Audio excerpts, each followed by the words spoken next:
আজকে আমরা তৃতীয় শ্রেণীর বাংলাদেশ ও বিশ্ব পরিচয় বইয়ের চতুর্থ অধ্যায় এর ৩৫ থেকে ৩৭ পৃষ্ঠার সমাধান করব। অধ্যায় ৪, আমাদের সংস্কৃতি। ১, আমাদের ভাষা, খাবার ও পোশাক। কোন ভাষায় কথা বলা হয়েছে? চাকমা ও বাংলা ভাষা। খাবারের নামগুলো লিখি: মিষ্টান্ন, পিঠাপুলি, মাছ, ভর্তা, সবজি। পুরুষের পোশাকের নাম: লুঙ্গি, পাঞ্জাবি, শার্ট, প্যান্ট, ধুতি, ফতুয়া। নারীদের পোশাকের নাম: শাড়ি, সালোয়ার কামিজ, ঘাগরা, ফ্রক, বোরকা।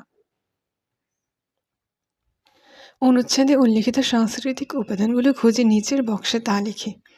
সাংস্কৃতিক ঐতিহ্যের উপাদান: ভাষা, বাংলা ভাষা, আঞ্চলিক ভাষা, ক্ষুদ্র নৃগোষ্ঠীর ভাষা। খাদ্য: ভাত, পোলাও, মাছ, মাংস, পিঠা, পায়েস। পোশাক: শাড়ি, পাঞ্জাবি, ধুতি, লুঙ্গি, জামা, পায়জামা।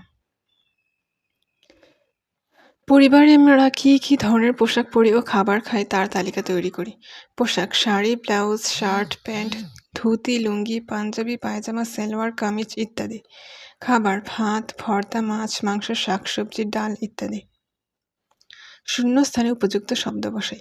যোগাযোগের ব্যবহৃত সাংস্কৃতিক উপাদান: ভাষা, বাংলাদেশের রাষ্ট্রভাষার নাম বাংলা। বাংলাদেশের বিভিন্ন নৃগোষ্ঠীর ঐতিহ্যবাহী খাবার নাপ্পি। শাড়ি ও পাঞ্জাবি পোশাক সম্পর্কিত সাংস্কৃতিক উপাদান।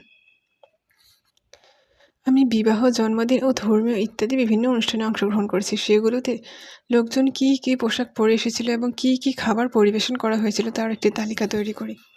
লোকজনের পরিধানের পোশাকের নাম: shirt, pant, suit, dhoti, panjabi, pyjama, sari, salwar kameez, burqa, হিজাব ইত্যাদি।